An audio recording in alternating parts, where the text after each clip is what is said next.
वाञ्छा कल्पतरुभ्यश्च कृपा सिन्धो व एव च पतितानां पावनेभ्यो वैष्णवेभ्यो नमो नमो।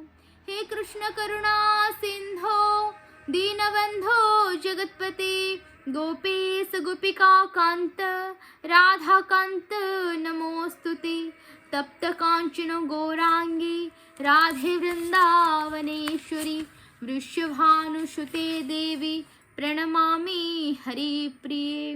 ॐ अज्ञानतिमिरान्धस्य ज्ञानञ्जनशलाकया चक्षुर्मिलितं येन तस्मै श्रीगुरवे नमः। नारायणं नमस्कृत्यं नरं चैव नरोत्तमं देवीं सरस्वती व्यासं ततो जयमुदीरयेत्। हरे कृष्ण। परम करुणावलय पतित पावन असरण शरण दीनबंधु श्री वृंदावन बिहारी श्री राधा रमन लाल अकारण कारण की कृपा की मूर्ति श्री गौरहरि सरकार और श्री गुरु महाराज जी के कृपा के फल स्वरूप आज हम सबको श्रीमद् भागवत कथामृत के प्राप्त हो रहा है। तो श्रुत जी महाराज ने बहुत सुंदर भाव से श्री शौनक जी महाराज को श्री सुखदेव जी की चरित्र श्रवण करा रहे हैं। वो वर्णन कर रहे हैं किस प्रकार श्याम सुंदर जी ने सुख जी को धराधाम में भेज रहे हैं, क्योंकि उनके माध्यम से भगवान की कोई परिकर माध्यम से ही धराधाम में भगवत भक्ति का प्रचार प्रसार हो, भगवत भक्ति का प्रचार प्रसार हो और उस भगवत भक्ति का गंगा में सब नहाकर सब डुबकी लगाकर कलियुग का पतित अधम जीव का कल्याण हो। वो श्याम सुंदर ने इस प्रकार कृपा कलियुगी जीवों के लिए करना चाहते थे, इसलिए सुखदेव जी को भेज रहे हैं। पर सुखदेव जी उस समय रो रहे हैं, कह रहे प्रभु मैंने ऐसा कौन सा अपराध कर दिया, आपने मुझे सेवा से मुक्त कर रहे हैं, सेवा से त्याग कर रहे हैं। सुखदेव श्याम सुंदर जी ने कह रहे हैं प्रभु सुखदेव मैं त्याग नहीं रहा हूँ, आपके माध्यम से बहुत बड़ा कार्य होने वाला है। आपके माध्यम से ये भटके हुए जीव, ये अधम जीव के उद्धार होगा। आप हमारी भक्ति की ध्वजा फहराओगे,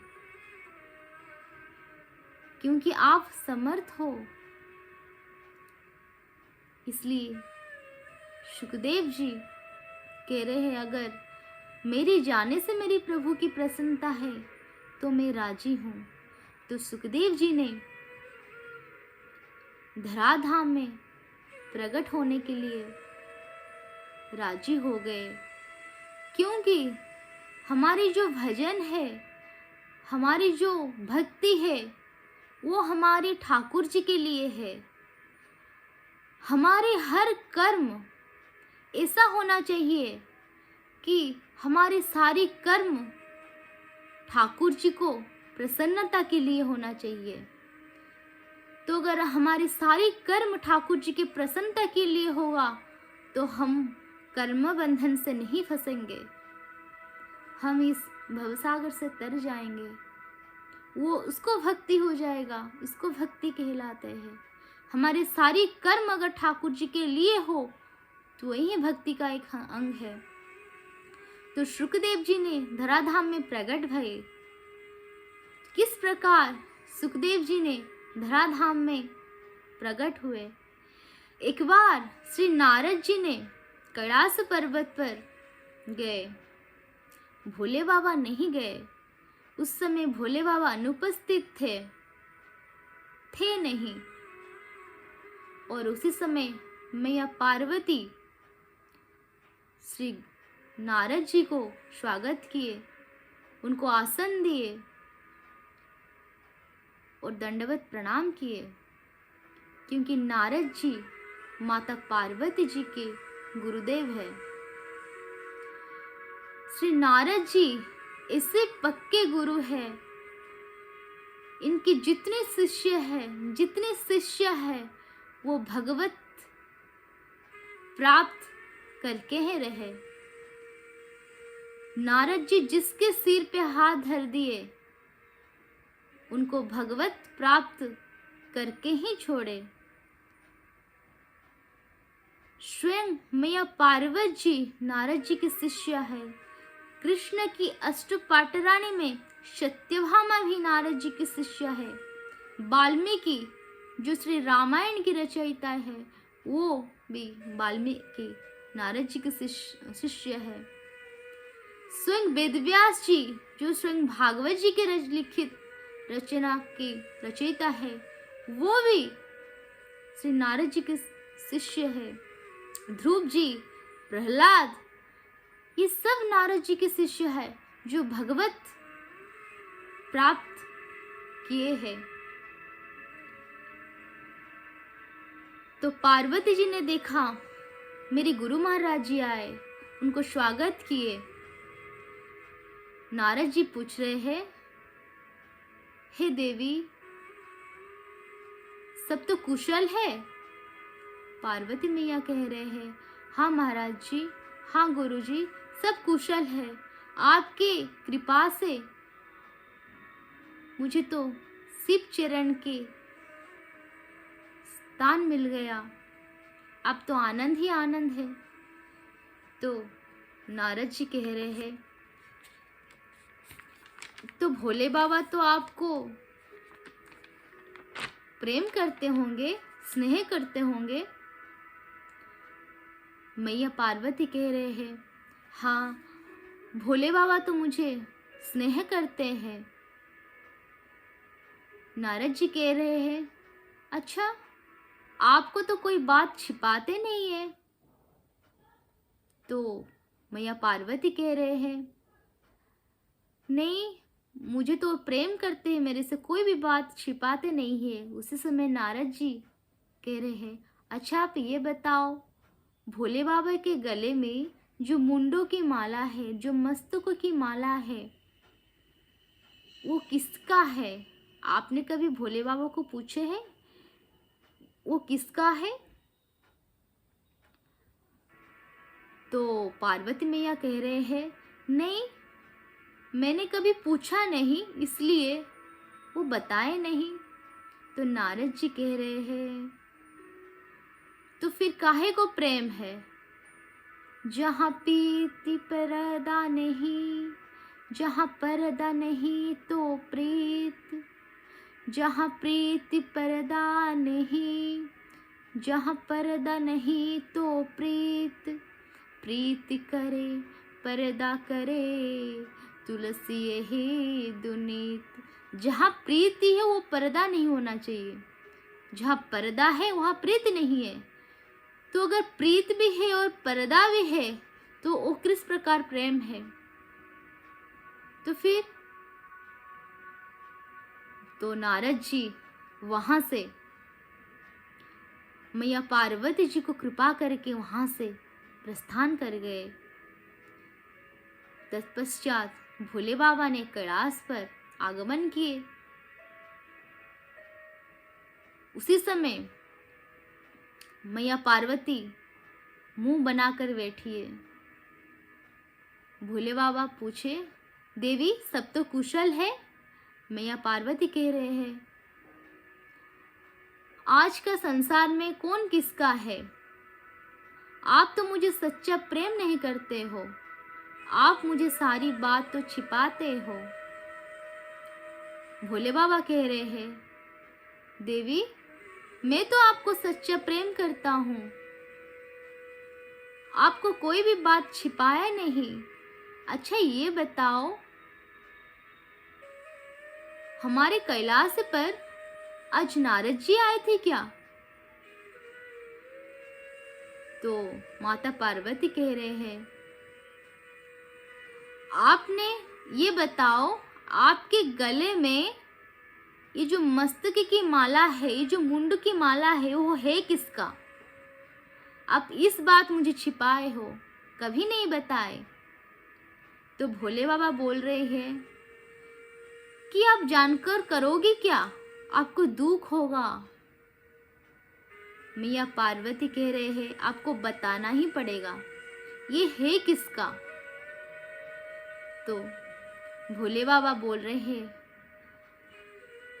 सुनो सुनो देवी मस्तक, अधिकांश या में आपके है। ओ जब जब तन त्यागो, धारु मस्तक मुंड माल में। हे देवी, इसमें जितनी सारी मस्तक है, जितनी सारी मुंड है, ये सब आपकी है। तो मैया पार्वती तो चौंक गए।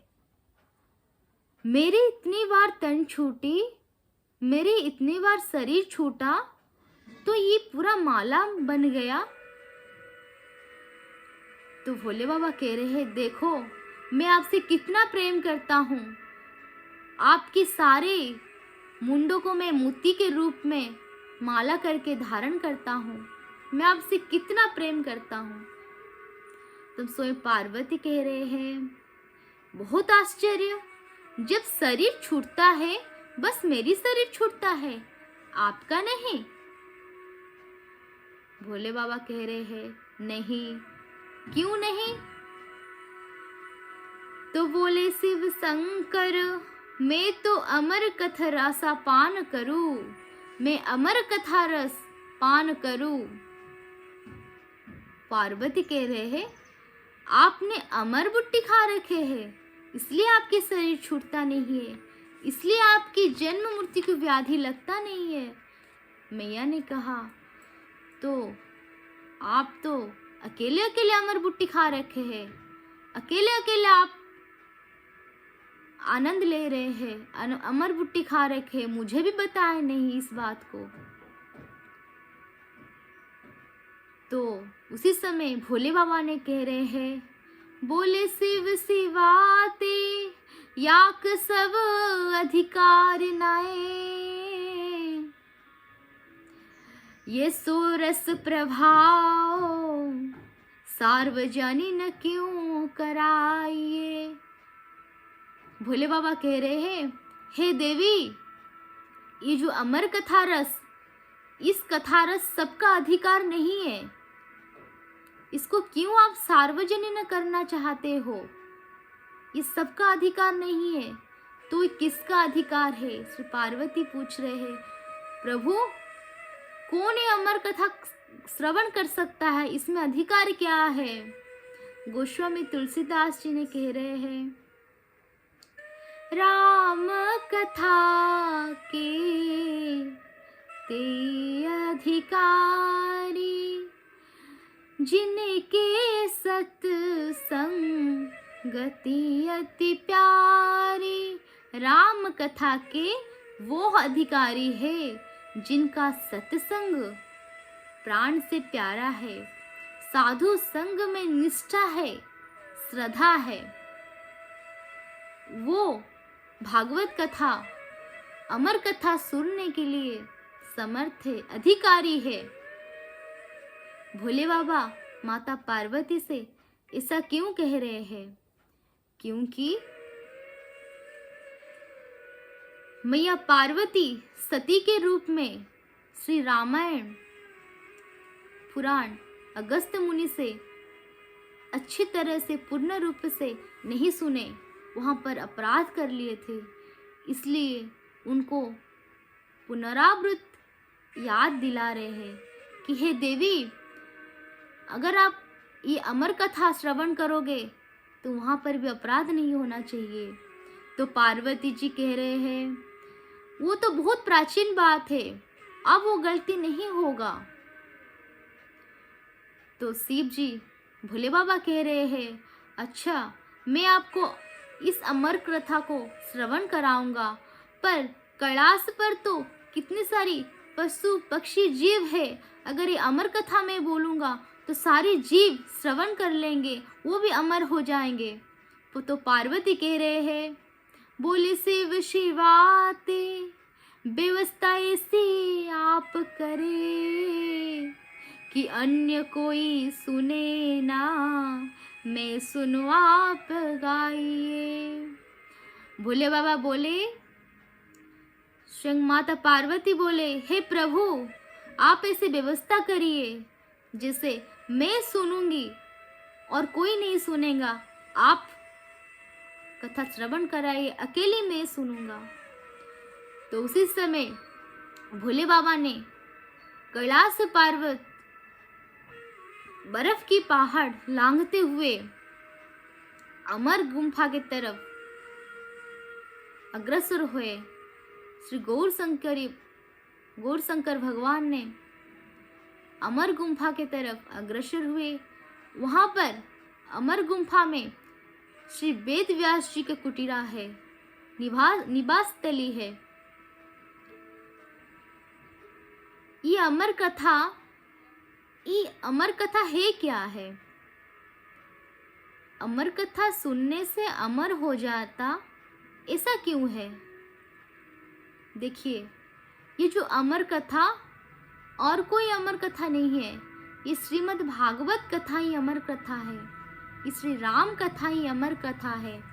इससे सुनने में अमर हो जाते हैं, ऐसा नहीं, क्योंकि इस शरीर को अमर करने में क्या फायदा है? इस शरीर को अमर करने से कुछ लाभ नहीं है। अगर कोई कहेगा कि मैं तुमको वरदान देना चाहता हूं, तुम इस शरीर को 100 साल तक शरीर में एक कपड़ा पहन कर रखो, हम सोचेंगे इसको वरदान माने या श्राप। तो इसलिए अमर कथा सुनने के बाद अमर हो जाना का अर्थ ये है, हम सबको वो अमर पद की प्राप्ति होगा, जिस अमर कथा में, जिस अमर पद में दोबारा एक बार अमर पद प्राप्त होने के बाद, एक बार राधा गोविंद के पद प्राप्त होने पर हमको फिर से माँ के गर्भ में 84 लाख योनि में आना नहीं पड़ेगा। वो है अमर होना। तो इसलिए भोले बाबा ने कथा सुनाना प्रारंभ किए। अमर गुंफा में बटवृक्ष के नीचे भोले बाबा ने आसन लगाए, माता पार्वती जी को कथा सुनाने प्रारंभ किए। जब भोले बाबा ने कथा सुनाने प्रारंभ किए, वो तो निर्जन स्थली था अमर गुंफा, फिर भी अपने डंबुर के माध्यम से सारा जीव, सारा पशु पक्षी को, कीट पतंग को, सबको हटा दिए। सब चले गए उनके डमरू की आवाज में, और उनको खबर नहीं था जिस बटवृक्ष के नीचे भोले बाबा और माता पार्वती थे, उस बटवृक्ष के ऊपर एक तोता और मेनका के जोड़ा रहते थे, और तोता ने एक अंडज प्रसव किया था। जब भोले बाबा के डंबुर की आवाज सुना, तोता और मैना तो उड़ गए, पर वो अंडज कैसे भी उड़ जाता, वो अंडज रह गया। तब भोले बाबा ने कथा सुनाना प्रारंभ किए। कहते कहते 10वें स्कंद कथा आने लगी, और उसमें श्री कृष्ण की लीला, उस रास की कथा के वर्णन होने लगा। बहुत भाव से श्री भोले बाबा ने माता पार्वती को कथा सुना रहे हैं। उसी समय माता पार्वती निद्राग्रस्त हो गए, पर हमको तो पार्वती मैया निद्राग्रस्त हो गए ऐसा कहना अपराध है, क्योंकि उसी समय कृष्ण की इतना सुंदर लीला सुन रहे थे माता पार्वती, उस लीला में चिंतन चिंतन करने लगे और भोले बाबा की कथा को सुन नहीं पाए। भोले बाबा ने मैया पार्वती से नियम करते थे कि अगर मैं कथा सुनाऊंगा तो मुझे कैसे पता पड़ेगा तुम कथा सुन रहे हो, तुम हूं कर भरे ना, जिसे हाँ हाँ तो मुझे पता पड़ेगा कि देवी कथा सुन रही है। पर जब मैया पार्वती को लीला चिंतन हो गई, वो मौन हो गई, तो फिर भोले बाबा को अगर पता लगेगी मैया पार्वती मौन हो गई तो वो कथा सुनाना बंद कर देंगे, तो फिर कथा कैसे चलते रहेगा। तो उसी समय भोले बाबा के जो भाव में जो अश्रु कंपित पुलकित शरीर में, कृष्ण विरह में उनके नासिका द्वय से जो दीर्घ निश्वास, कृष्ण विरह का जो कंपन, जो दीर्घ निश्वास बहा रहा था, जो ताप बहा रहा था, उस ताप में बट वृक्ष के ऊपर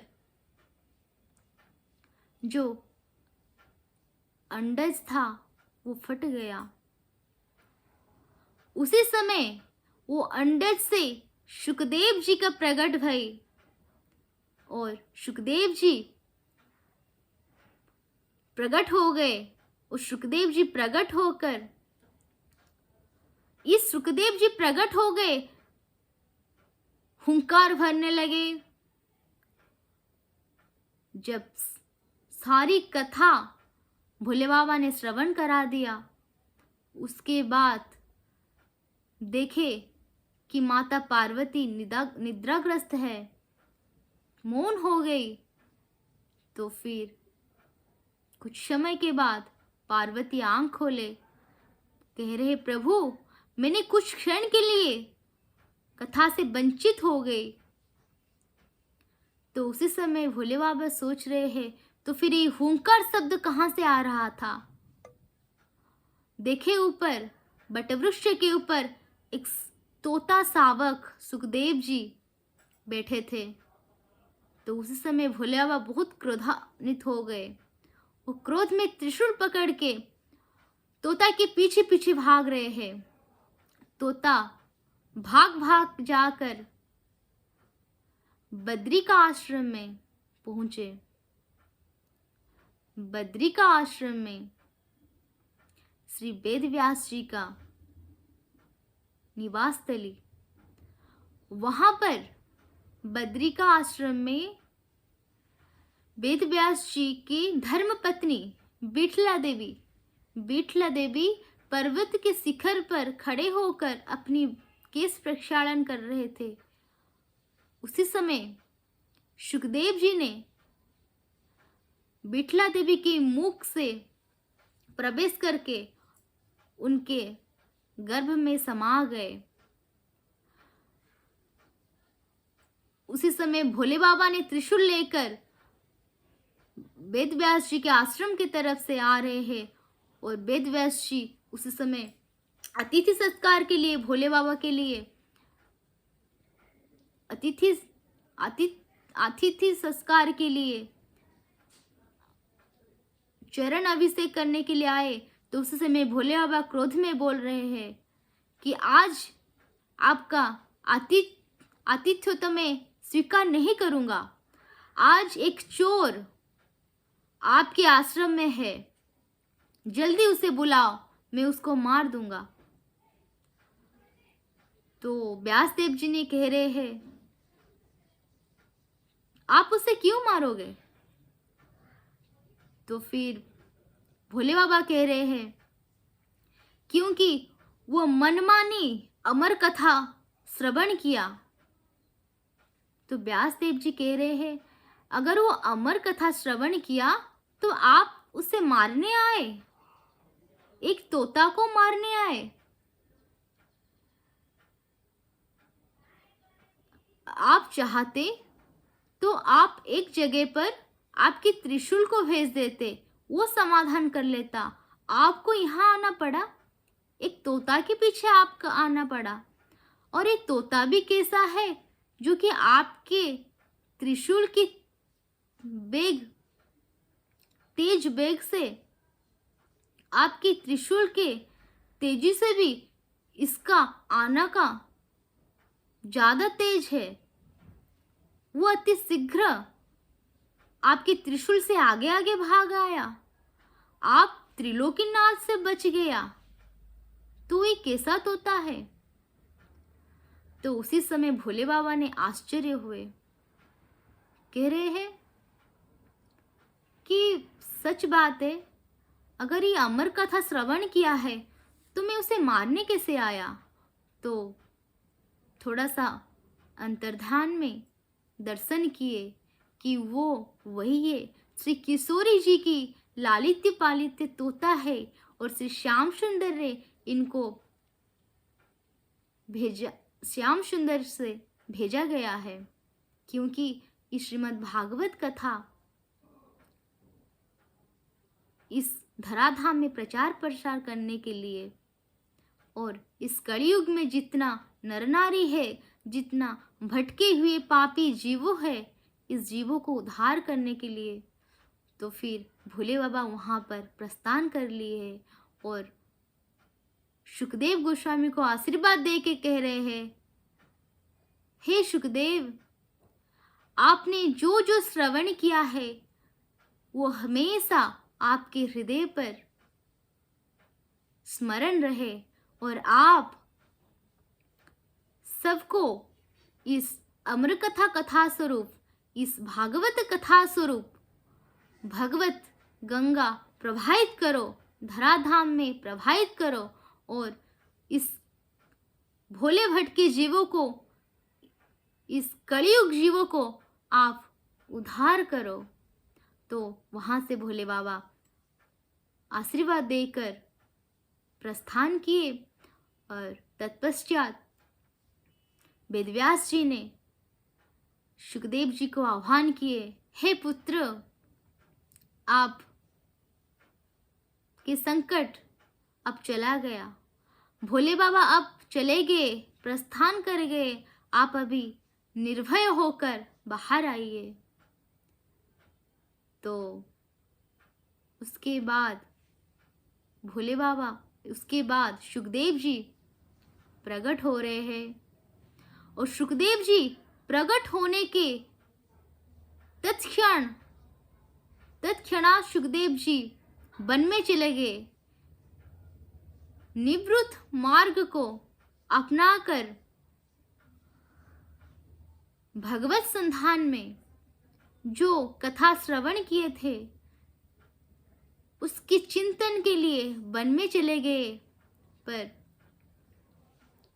सारी वृक्ष, सारी प्रकृति, सारी जीव, सारी पशु पक्षी और स्वयं पिताश्री वेदव्यास जी ने पीछे से बुला रहे हैं, हे पुत्र, हे पुत्र,